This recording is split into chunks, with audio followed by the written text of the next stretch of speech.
We have the Hearback Pro mixers, as well as the Pro hubs, and the mixers have the digital overlay as well as the microphones that we're using for intercom, and the hubs have 16 channels of analog as well as the Dante cards in most of the rooms, and it's been really interesting configuration because it allows people to kind of feed them however they want, like they're used to an analog cue or if they want to do it digitally. Some people prefer the analog, some people prefer the digital. Like in the uh, some of the earlier courses, the students will learn the cues as like an analog system because it's easier for them to understand like patching into them. But then in the more advanced stuff, they'll do it digitally.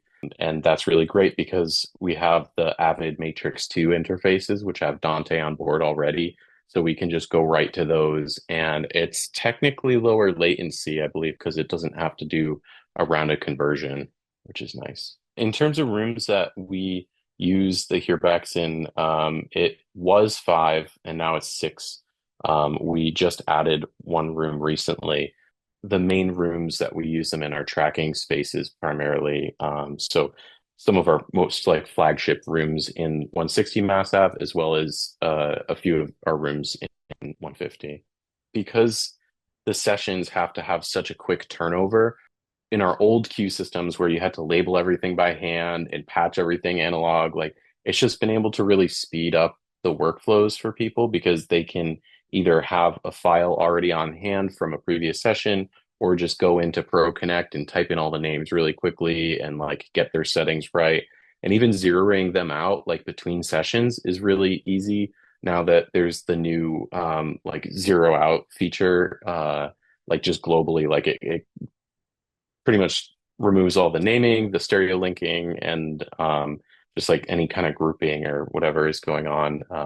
So it's really easy for people to use and it speeds things up. And also just like being able to have one in the control room usually is a pretty popular thing that people like to do.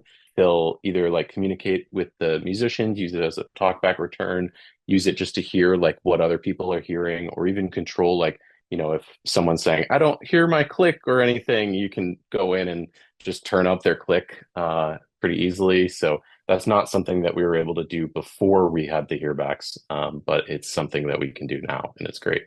Yeah, we're open 22 hours a day, 7 days a week, and it's a pretty intense schedule. So it's very ideal to have something that has as much uptime as possible. And it's been great to work with Here Tech on like anytime we have an issue with something, they've been like getting it out to us and like helping us fix it, or just sort through any kind of growing pains that we had with like getting people to learn a new system, which is always inherent when you're transitioning things. So each session ranges from like 2 to 4 hours typically. Sometimes there are 6 hour sessions, and then sometimes there are sessions where it's like an interdepartmental thing where someone's engineering it, but like various production students are coming in and kind of running the session and kind of getting musicians familiarized with using the cue system just kind of very quickly.